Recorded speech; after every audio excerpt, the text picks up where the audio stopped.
안녕하세요. 여러분들 이런 본문들을 읽어나가다 보면 그놈이 그놈이라는 생각이 듭니다. 그렇죠? 한 사람이 와서 병을 고쳐달라고 예수님께서 고쳐주시면 와 하고 돌아가는 식의 패턴이라고 보여지기 쉽습니다. 하지만 각 스토리마다 약간씩 다른 면이 있는 것들을 여러분들이 보실 수가 있습니다. 이런 이야기를 한번 시작해보죠. 한 어린아이가 7살짜리가 새로운 세상에 대한 창문을 열었습니다. 어떤 창문이었냐? 옆 친구가 그 창문을 열었는데 닌텐도라고 부르는 창문입니다. 열었더니 새로운 세상이 벌어졌습니다. 그래서 이야기에 강정할 위시, 간절한 소원이 생겼습니다. 나도 닌텐도를 갖고 싶다. 7살 정도, 8살 정도 되면요, 이것을 갖는 게 굉장히 큰 소원이 됩니다.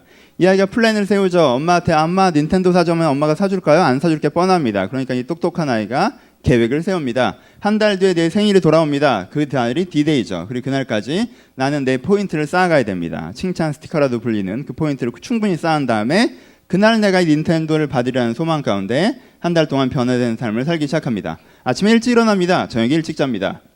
테레비를 많이 보지 않습니다. 엄마가 하기 싫어하는 일은 잘 안 합니다. 짜증도 내지 않고요. 나름대로 엄마가 시키는 풀 스케줄을 잘 감당합니다. 어머니께서 일주일에 굉장히 기분 좋으십니다. 2주 후에 감동받으십니다. 3주 뒤에는 아버지까지 감동받으십니다. 그 사이사이에 자기는 분명히 얘기했습니다. 내가 무엇인가를 받는다면 닌텐도를 받고 싶다. 그리고 이제는 D-Day가 가까워졌습니다. 이제는 내일이면 생일입니다. 오늘 분위기를 봅니다. 어머니 표정을 봅니다. 아주 좋습니다. 아버지 표정을 봅니다. 아주 좋습니다. 이 둘이 분명히 나에게 제대로 된 걸 준비했다는 게 느껴집니다. D-Day는 완성됐습니다. 꿈을 꾸며 잠이 듭니다. 내일 아침 닌텐도를 받을 수 있겠구나.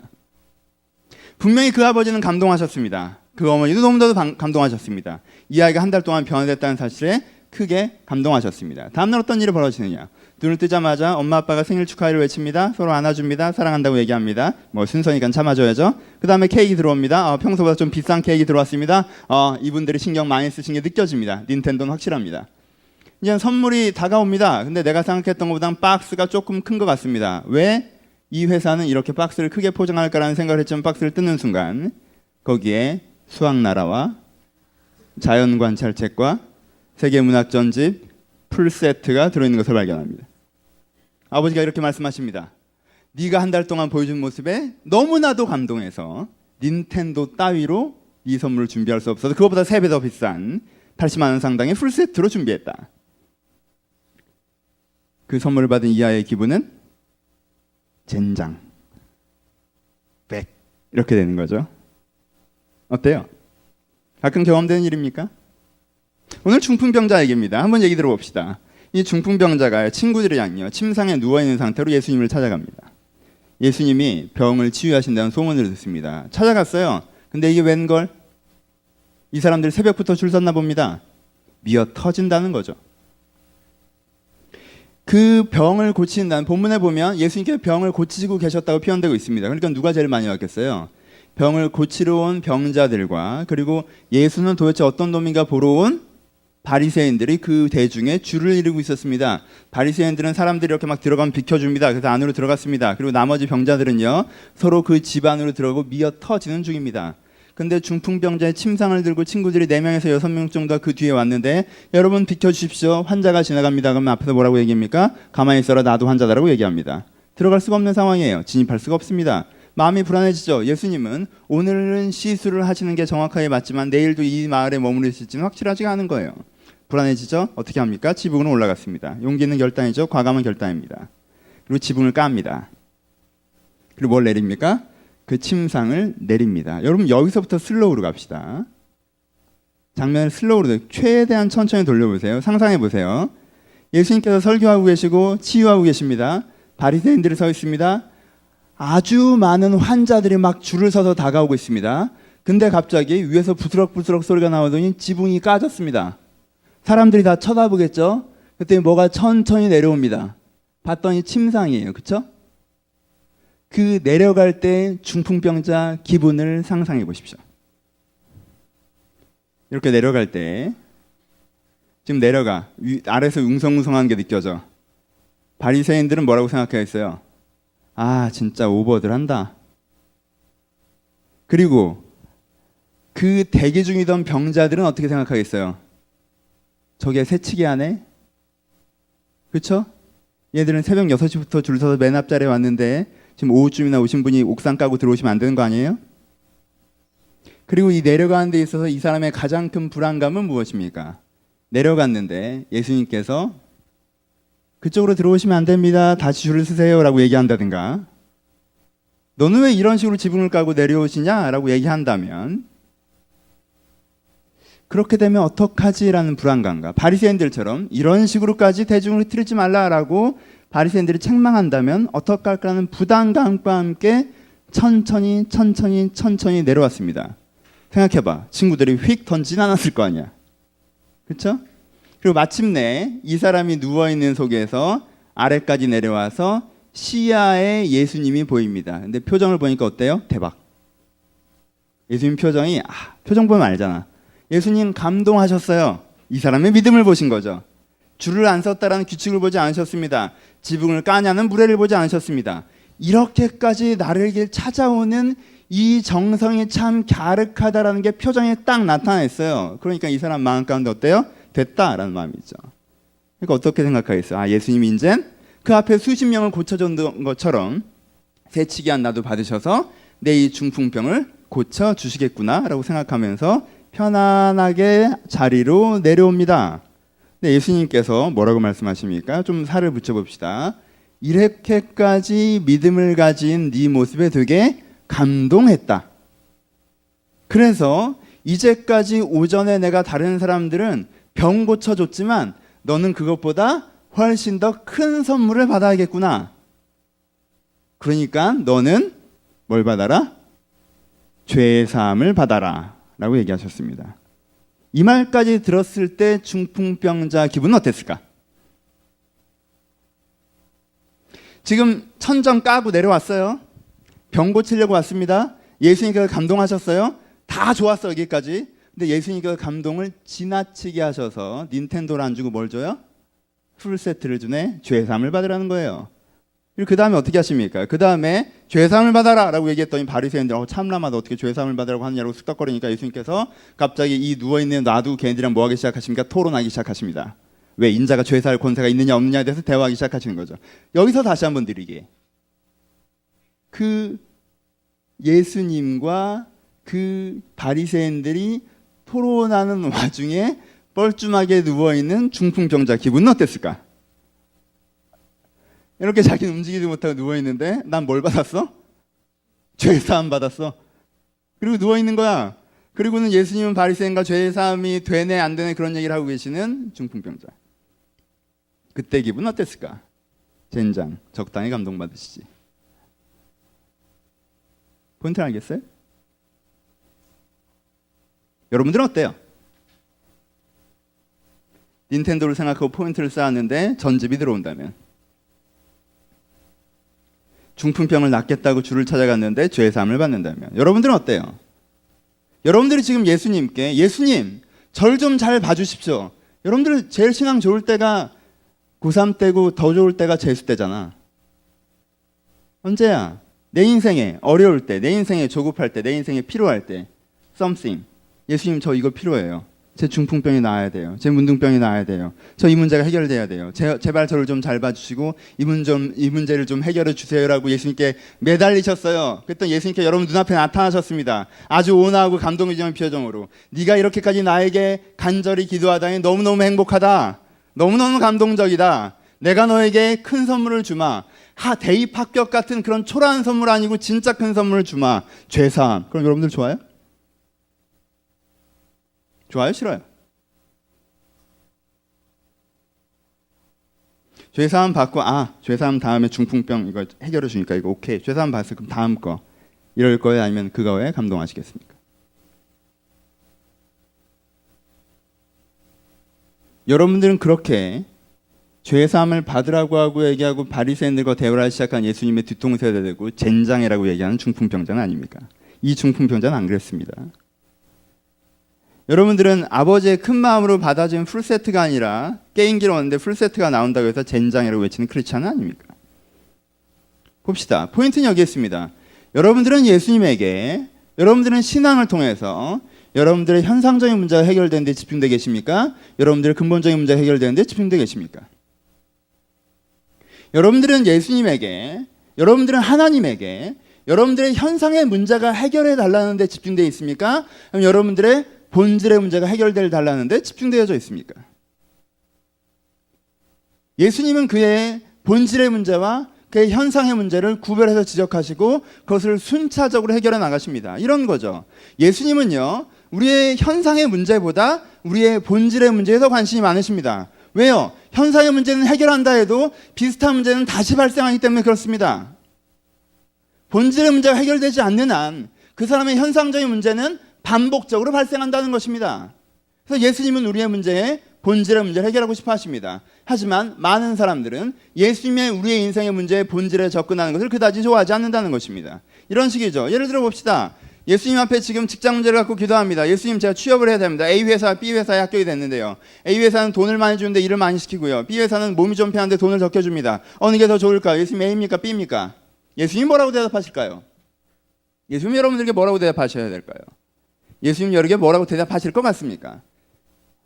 A, B, A다, B다. 우린 이것을 기대합니다. 이 회사를 가라, 저 회사를 가라. 이 직장에 가라, 저 직장에 가라. 예수님께서는 이렇게 얘기하기 시작하십니다. 얘야, 직업이란 말이다.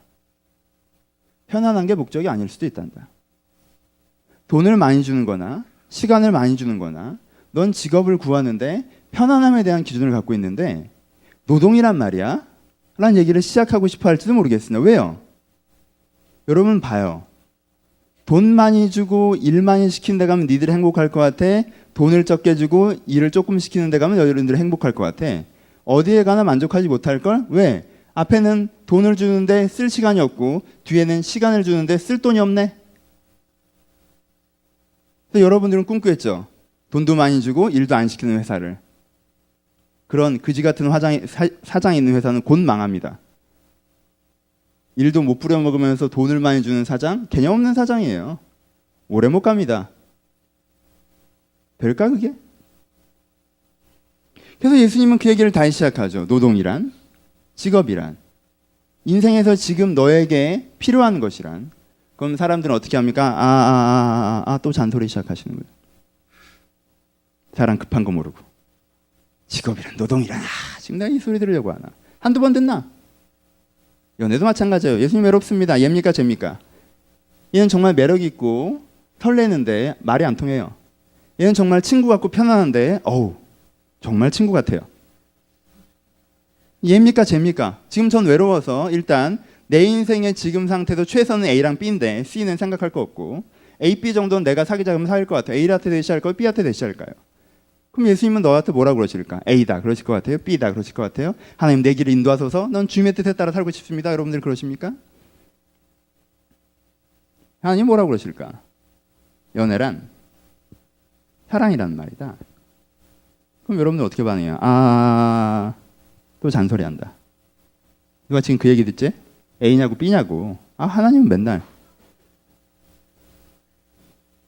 괜찮아요. 둘이야?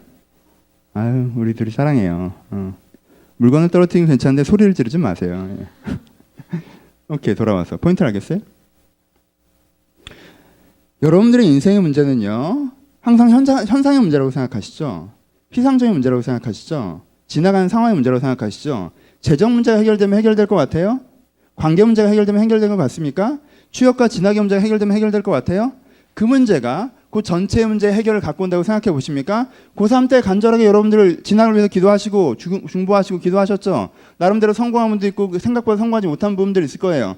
꽤 지나 보니까 그게 인생 해결 어느 정도 퍼센테이지입니까? 막상 어느 대학에 합격할 땐 기쁘죠. 하지만 그게 인생에 그다지 큰 해결이 됩니까? 비슷한 문제는 계속 다가오지 않아요? 관계 문제 지금 당장 그놈만 없어지면 괜찮을 것 같죠? 근데요 세상에 깜짝 놀라는 거 가르쳐 줄까요? 똑같은 놈들이 많다는 거죠. 어딜 가나 비슷한 게 튀어나와요. 고등학교 때 저런 것 때문에 짜증나는데 대학 갔는데 똑같은 그놈이 있는 거예요. 얼굴만 다르지 하는 짓, 말투, 생각하는 거, 날 괴롭히는 거, 짜증나게 하는 거 다 똑같습니다. 가족들도 아닌데. 왜요? 내 관계에서 싫어하는 패턴의 문제. 난 어떤 사람과 관계 맺기를 어려워하고 어떤 사람을 싫어하는 패턴의 문제가 있다면 그 캐릭터가 사라져도 어디서는 그런 사람은 등장이 마련이라는 거예요. 지금 당장 입시의 문제가 해결된다고 생각해도 내가 내 인생을 처리해 나가고 내가 내 인생을 진행해 나가고 내가 내 인생을 플래닝하면서 대안화해나가는 패턴이 해결되지 않는다면 내 인생의 파도들은 계속 옵니다. 안 그래요? 진학, 그 다음에 여러분들 과에서의 성적, 그 다음엔 취업하면 승진. 계속 올 거 아니에요. 같은 파도가. 불안하고 초조하고 어떻게든 이걸 해결해 주세요라고 얘기한 걸 해결이 될까? 해결되지 않는다. 여러분들은 현상의 문제에 매여서 이 현상의 문제가 전부인 것처럼 이 현상의 문제만 해결되면 내 인생이 다 되는 것처럼 빠져 계실 때가 맞지만 그렇게 빠져 있는 한 아무것도 해결되지 않습니다. 제발 자기 인생에 매몰되지 마십시오. 가끔 보면 자기 인생에 매몰되는 사람들을 만납니다. 요즘에 연애 문제가 있어요. 연애 문제가 제일 커 보이지 그러면 안 그래요? 취업 문제가 있어요. 그러면 취업 문제가 제일 커 보입니다. 그럼 사람이 어떻게 되는 줄 알아요? 이 사람은요 자기가 이제 균형 있게 생활한다고 생각합니다. 어떻게 균형 있게 생활하는지 봅시다. 취업 문제에 매몰되어 있는 A. 이 사람은요 정말 균형이 잡힙니다. 영적 생활을 하죠. 하루에 꼭 기도로 시작합니다. 취업 문제에 매몰돼서 공부하는 사람은 아니라는 거예요.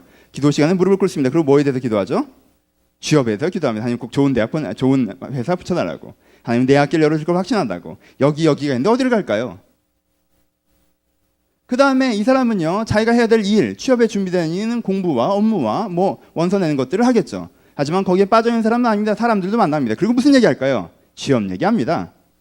가족들도 만나죠. 무슨 얘기할까요? 취업 얘기합니다. 그냥 노나 아니 그냥 계속 거기에만 매몰되어 있나요? 아니요. 쉬는 시간도 갖습니다. 뭐 알아보면서? 인크루트 알아보면서.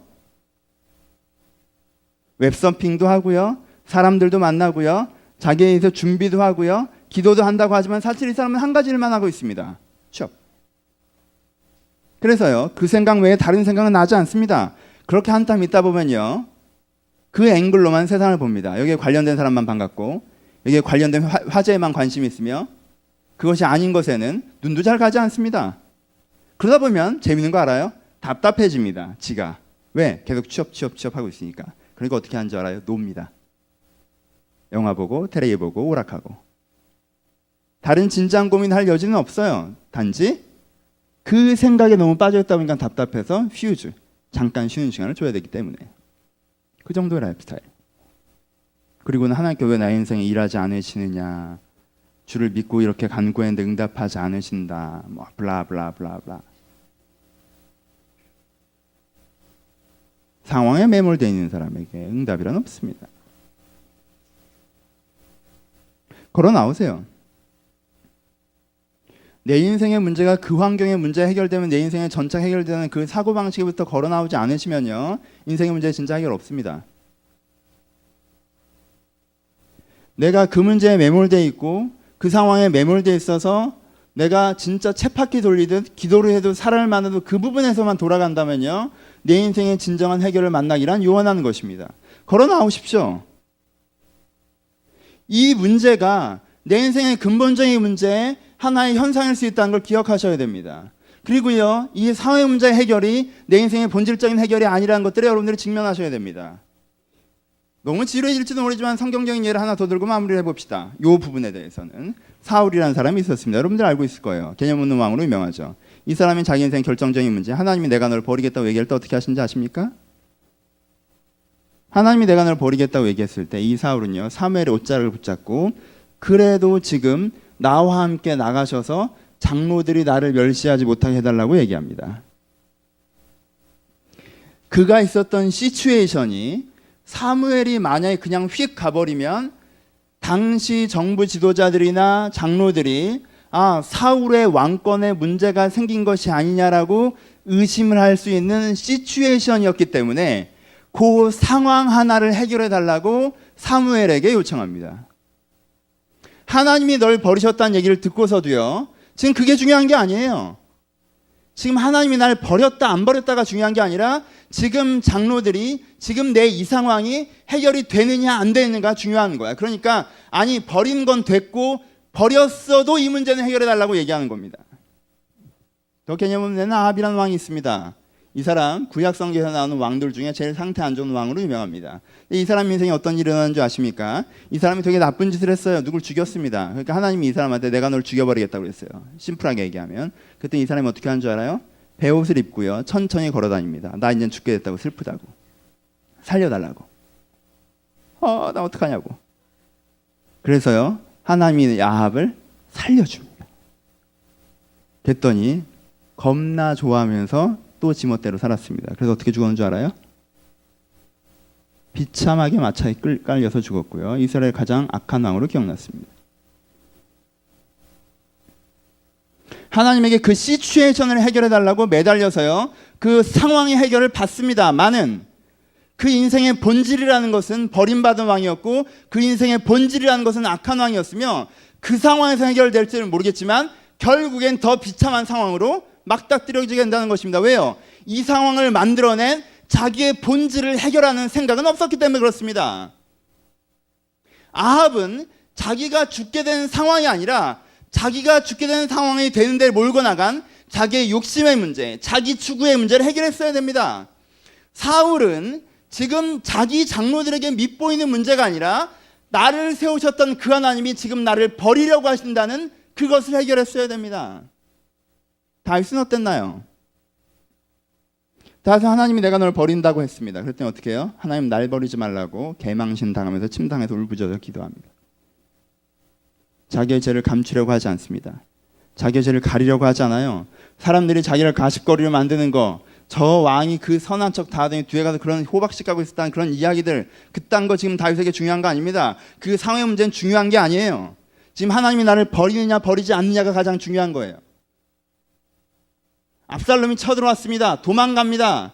지금 당장 시츄에이션은 그 자기 아들의 반역의 문제를 해결하는 게 자기의 가장 중요한 문제인 것처럼 보일 수 있었어요. 그때 다윗은 어떻게 하는지 아십니까?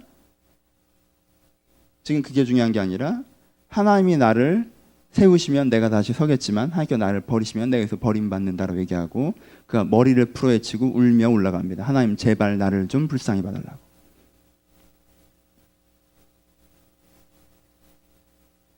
성경엔 두 종류의 사람들이 나옵니다.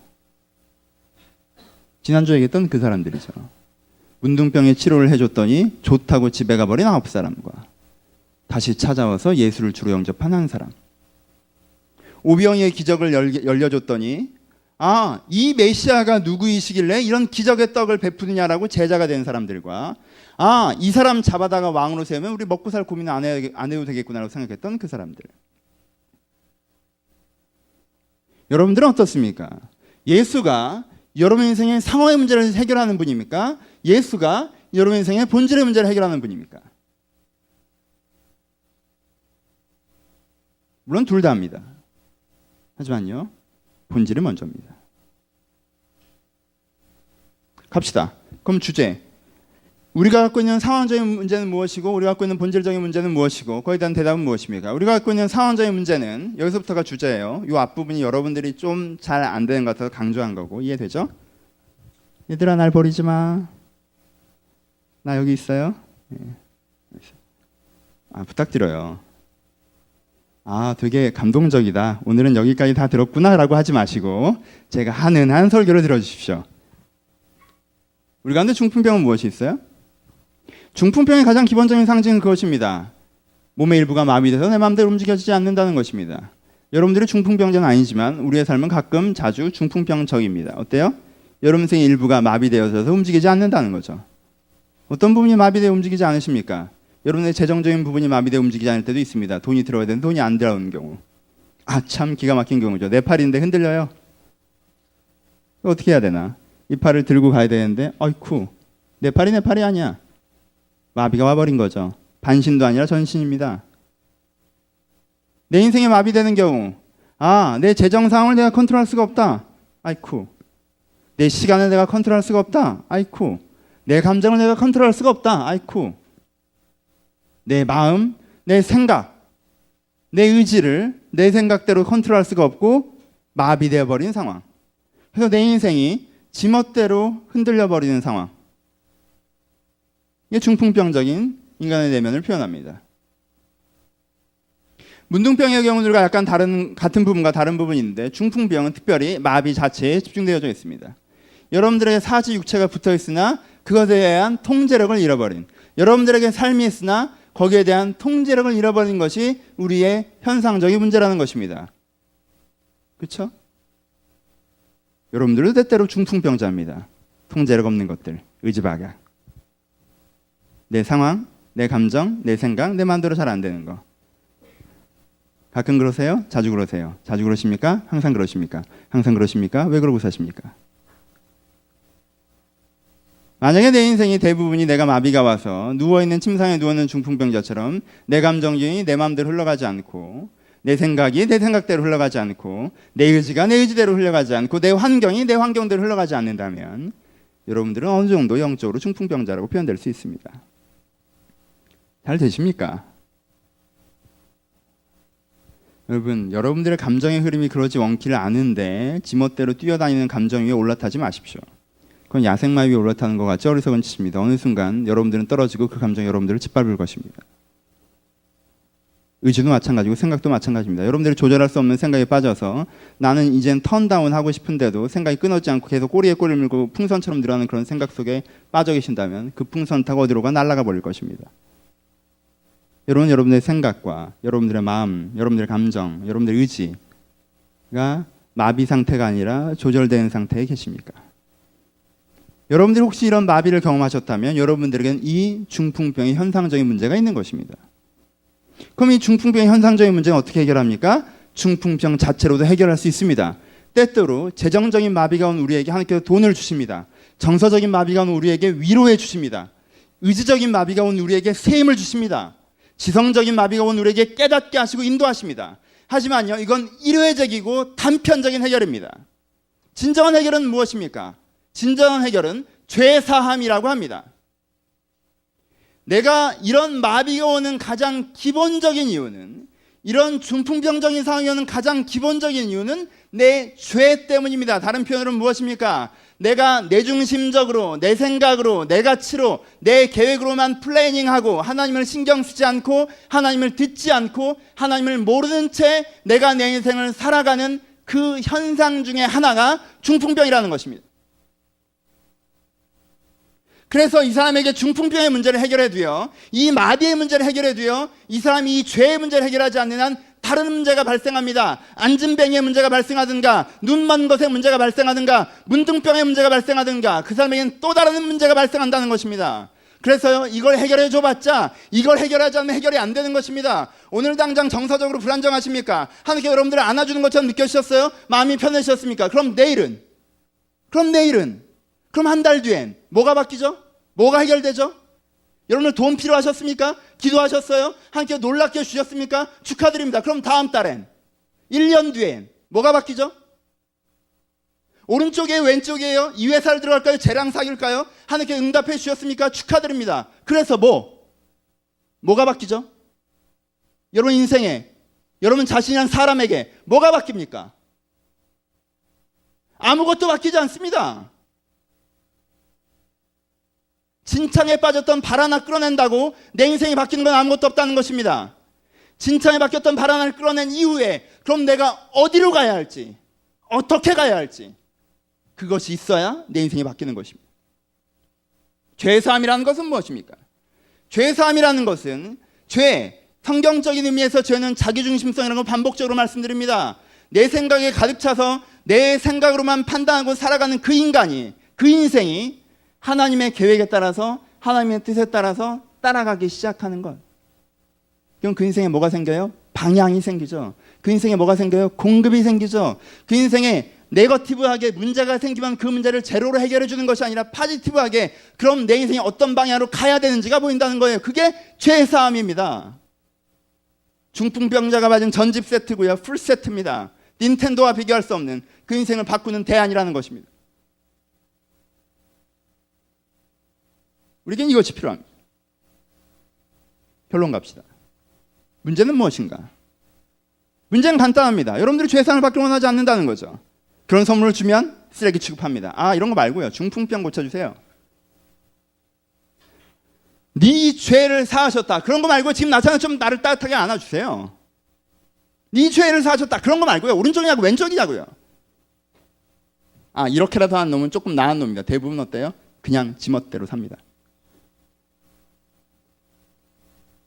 이 모든 설교가 필요 없는 가장 신앙이 안 좋은 사람은 누군지 아십니까? 웬만큼 사는 애들입니다. 애들이 군대 가면 신앙이 좋아지다가 왜 제대하면 신앙이 안 좋아질까? 왜 애들이 재수할 땐 신앙이 좋다가 재수가 끝나면 신앙이 안 좋아질까? 그 다음에 왜 그래요? 그때는 지멋대로 안 됐거든. 지멋대로 안 되니까 좀 겸손하게 하나님 어떻게 해야 되나요? 라고 물어보는 게 습관이 됐었거든. 근데 제대해 보니까, 재수 끝나 보니까 자기 멋대로 해도 큰 문제가 안 생기거든. 그러니까 안 물어보고 자기 스케줄을 채워버린다는 거예요. 재밌는 거 알아요?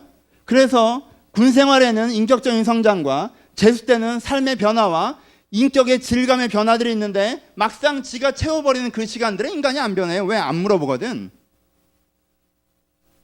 죄에 충만합니다. 하고 싶으면 하고 하기 싫으면 하지 않고 하나님이 뭐라고 하든 신경 쓰지 않고 자기 플레이ing대로 그냥 가버리죠. 자기중심성, 완벽한 죄인. 중풍병이라는 문제라도 생기면 은혜입니다. 사실. 근데 그런 문제가 생기면요, 빨리 그 문제만 해결해달라고 얘기하고요, 그 문제가 해결이 안 되면 원망하고요. 대부분의 시간은 그런 문제도 안 생겼기 때문에 물어보지도 않고 지멋대로 살아가죠. 그리고 문득 기분 나쁘면, 문득 자기 오늘 우울하면 하나님 왜 나를 이렇게 만드셨냐고 그러고, 문득 지 인생이 잘 안 풀리는 것 같으면 왜 내 앞길을 막냐고 그러시고, 언제 막았니? 네가 거기로 갔지. 결론 갑시다. 내가 이 설교를 준비하면서 느끼는 가장 기본적인 감정은, 원래는 되게 희망찬 어조로 얘기해야 됩니다. 여러분, 죄 가운데 빠지셔서 힘드셨죠? 여러분, 마비된 인생 가운데 힘드셨죠?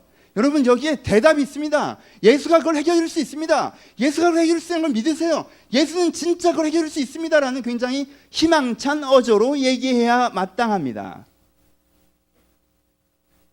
근데 누가 듣는지를 생각해 보니까 어조가 희망차지 않았습니다. 왜? 여러분들은 내 죄에 빠져서, 내 중풍병에 빠져서 이걸 어떡하지? 누가 나를 도울 수 있을까라고 생각하는 사람들 같지가 않기 때문에 그렇습니다. 여러분들은 이런 사람들이기보다 그냥 내 마음대로 하는 게 좋고, 사소한 중풍의 문제가 있기는 하지만 그거 하나 해결하자고 내 플래닝을 하나님 앞에서 포기해야 된다면 차라리 이 정도 품기는 참고 갈 만한 사람들이기 때문에 그렇습니다. 내가 틀렸으면 미안해요. 하지만 내가 맞아. 나쁜 놈들 같으니라고.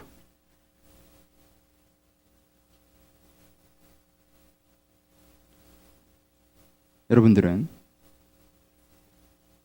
예수가 병을 치료해 준다고 했을 때 친구들의 도움을 받고서라도 그 예수를 통해서 내 인생의 문제를 해결해 보고자 거기에 찾아 나오는데 군중들이 덮치고 있기 때문에 도무지 앞으로 갈 수가 없어서 옥상으로까지 기어 올라가서 그 민망함과 그 쪽팔림을 감수하고라도 지붕을 뜯어내는,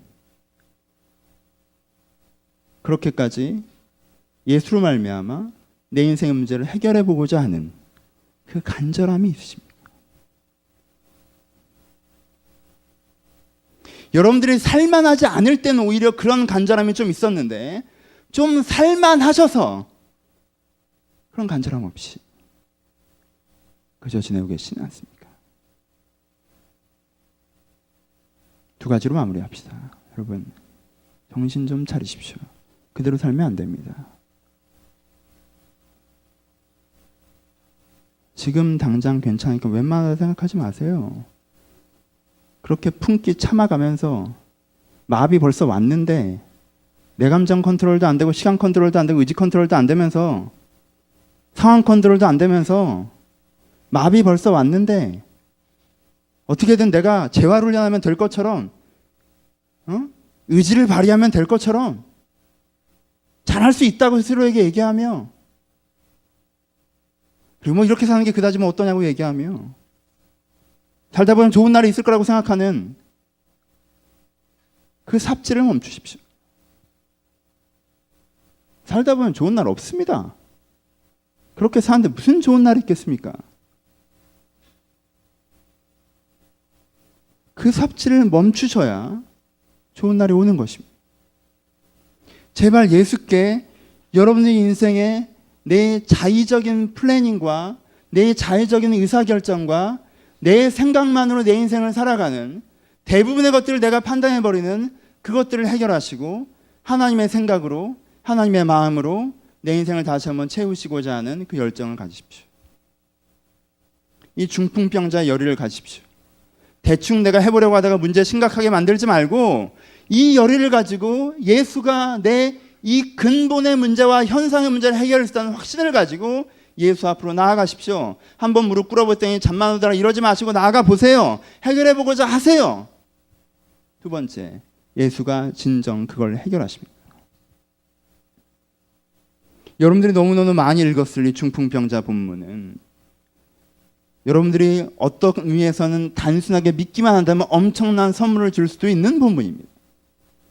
내가 보기에 어떤 면에서 여러분들은 이 본문을 한 번이나 제대로 읽어봤는지 모르겠습니다. 남의 얘기처럼 옛날의 사건처럼이 아니라 오늘 나에게, 오늘 정말 마비된 내 인생에 진짜 하나님의 없는 내 삶 가운데 하나님의 계획으로 마비가 풀린 내 인생에 대한 하나님의 통제력으로 회복될 수 있는 그 기다림을 갖고 있는지 모르시겠습니다. 그 기다림을 갖고 읽으십시오. 예수는 그걸 분명히 해결하십니다. 예수는 분명히 그걸 해결하십니다. 하나님의 플랜을 여러분들 가르쳐 주실 것입니다. 그건 A냐 B냐의 동전 던지기가 아닙니다. 하나님의 뜻, 하나님의 생각, 하나님의 계획, 하나님의 마음이라는 것은 동전 던지기가 아니에요. 그분의 그 깊고 넓은 생각과 철학을 알게 될 것입니다. 어떤 식으로 세상을 생각하시는지, 어떤 식으로 내 인생을 생각하시는지, 어떤 가치와 기준을 갖고 살아가기를 원하시는지에 대한 그 큰 그림이 보이는 것입니다. 그리고 그것이 나에게 동감되어져 가고 그것이 나에게 고백되어져 가고 그렇게 내 한 걸음들이 인도되어 가는 것이 보일 것입니다. 그러면요, 시츄에이션이 와도요, 그 시츄에이션에 매몰되지 않으실 수 있습니다. 그 상황을 넘어갈 수 있습니다. 당장 그게 커 보이십니까? 지금 여러분들이 닥치는 그 상황이 커 보이세요? 내가 얘기할까요? 그건 철학이 없어서 그럽니다. 여러분들의 상황이 커 보이는 이유는요, 철학이 없어서 그래요. 상황이 없어서가 아닙니다. 내가 어떤 사람이 되고자 하는 철학, 어떤 일을 이루겠다는 철학, 내가 어떤 위기와 상황에서 어떤 기준을 갖고 살아가는 사람이다라는 하나님의 그 생각이 내게 없기 때문에 그럽니다. 그것이 여러분들의 벼랑을 만나면 그것이 외줄타기의 다리가 되어줄 것입니다. 그 철학이, 그 하나님의 생각이, 하나님의 마음이, 그 기준들이, 그 의의가 여러분의 낭떠러지를 만나도 길이 되어질 것이고 여러분들이 바다를 만나도 배가 되어질 것이고 어떤 불과 어떤 물 사이로 지나간다 할지라도 그 하나님이 여러분들이 인도하시는 것이 되어주는 것입니다. 네가 불 가운데로 다닐지라도, 네가 물 가운데로 다닐지라도 그 말씀이 나에게 이루어지는 것입니다. 성경엔 인생이 잘 풀릴 거란 얘기는 없습니다. 네 인생에 물도 없고 불도 없으리라는 얘기는 없습니다. 하지만 여러분들이 불 가운데로 다닐지라도, 물 가운데로 다닐지라도 여러분들을 지키시는, 다른 표현으로는 잘 되게 해준다는 얘기가 아니에요. 여러분들 지키시는, 여러분들이 거기서 어떻게 해야 될지 깨닫게 하시고 그 부분을 지나가게 하시는, 그 부분들을 해결하게 하시는, 그 속을 통해서 성장하게 하시는 그 그리스도가 여러분한테 있다는 것입니다. 인생 문제를 해결하십시오. 여러분 인생에 이 문제라는 걸 인정하시고 여러분 인생에 진정으로 죄의 문제가 있다는 걸 인정하시고 문제를 해결하고자 하십시오. 주가 해결하실 것입니다. 말씀을 진짜 마치겠습니다. 참으로 예수가 여러분들에게 선물이셨으면 좋겠습니다.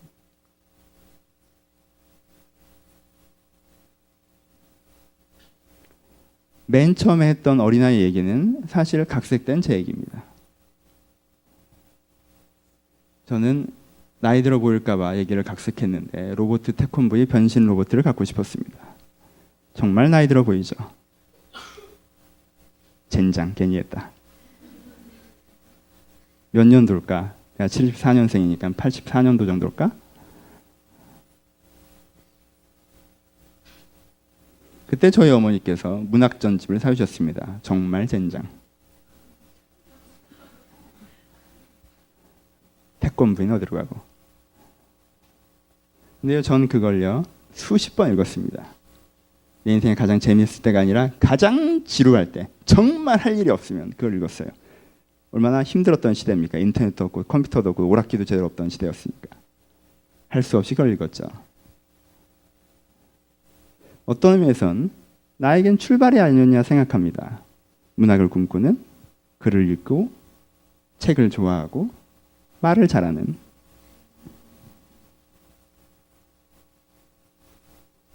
여러분들한테 어떨까요?